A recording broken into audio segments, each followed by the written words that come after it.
সালাম আলাইকুম। আমার মিরেশ্বরবাসী সবাই কেমন আছেন? আমার এলাকার মানুষ সবাই আশা করি ভালো আছেন, ভালো থাকবেন।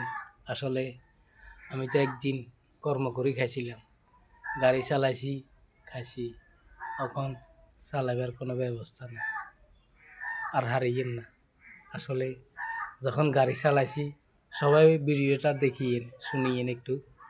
যখন গাড়ি চালাইছি বন্ধু বান্ধব আত্মীয় স্বজন প্রতিবেশী সবার লগে দেখা হয়েছে, এখন কারোর জন্য দেখা হয় না।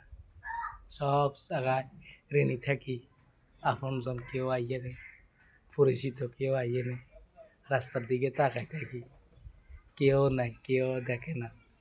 এখন পঙ্গু হয়ে গেছি, রাস্তার এই পাশে এই পাশ সব জায়গায় দেখি কোনো বন্ধু বান্ধব, কোনো প্রতিবেশী, কোনো পরিচিত মানুষ দেখা হইলে তাকায় না, আরেক দিকে মুখের হিরিয়াইলা। যদি আমার 10 টাকা দাম লাগে, যদি আমার 50 টাকা দাম লাগে, মুখের এদিক ফিরাইলা, মানে না দেখার মতো জায়গা। সবাই ভালো থাকবেন, সবাই নিজেদের প্রতি খেয়াল রাখবেন। আসসালামু আলাইকুম।